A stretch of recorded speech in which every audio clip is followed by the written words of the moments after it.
Joshua Garcia, timbog sa panluloko niya kay Jolia Barreto. Oh my God. Hindi naman siguro dahil alam naman natin na love ni Joshua si Jolia. Paano masasabi ng mga bashers na siya ang unang nagloko sa kanilang relasyon ni Jolia Barreto? Ganun pa man ay nais lamang ng taong bayan na klaruhin kung mayroon pa bang pagkakabalikan sa relasyon ni Joshua at Jolia. Kung mayroon pa bang natitirang pagmamahal sa kanilang mga puso ni Joshua at Jolia. Ay nako. Of course, naniniwala ang lahat na makakayanan din ng lahat ni Joshua at Jolia na magkakaroon din na magandang kahihinatnan ng lahat. Depensa ng mga fans ni Joshua at Jolia na sila pa rin talaga ang tunay na nagmamahalan at darating din ang tamang pagkakataon na maibahagi at magkaroon din ng walang hanggang kaligayahan sa ngalan ng kanilang pagmamahalan sa isa't isa.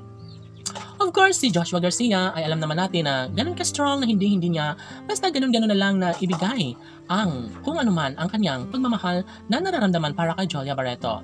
Of course, naniniwala ang lahat na makakayanan din ng binata ang kung anuman ang kanilang mga pinagdadaanan sa kanilang relasyon ni Jolia Barreto. Naniniwala umano ang taong bayan na sanay wag na umanong mangyayari na basta ganun-ganun na lang ang posibilidad na magkaroon sila ng pagtutol. Sana hindi naman umanong mangyayari na basta ganun na lang ang kanilang pagmamahalang tunay na nagbibigay saya at kaligayahan sa lahat. Sabi nga ni Alden, ni Joshua Garcia, na gagawin niya ang lahat upang magtagumpay siya sa pagmamahal kay Jolia. Of course, natimbog na siya sa pag-aakala ng mga bashers na niloko lamang ni Joshua si Jolia ay talaga nga namang walang katotohanan dahil sadyang panahon lamang ang nakapaghihiwalay sa kanila.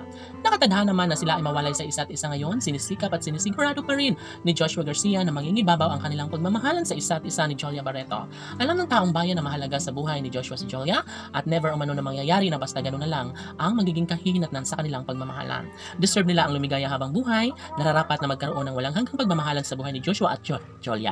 Sabi nga ng mga netizens na ito lang mga isa sa pinakaninanais at pangarap ng lahat, sana hindi na umano magbabago kailanman ang kung anuman ang mas makapagbibigay kasiyahan sa kanilang mga puso.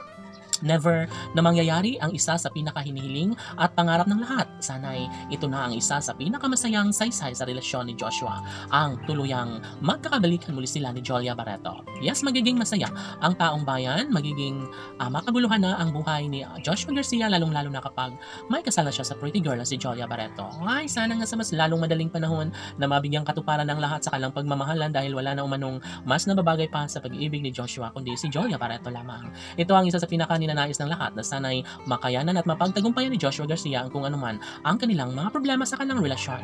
Sabi nga ng mga fans ng Joshua Love Team, umaasa pa rin umano sila na darating ang tamang pagkakataon na muling magkabalikan, maikasal at mabuo ang sa pamilyang pinangarap ni Joshua at Jolia. Laban!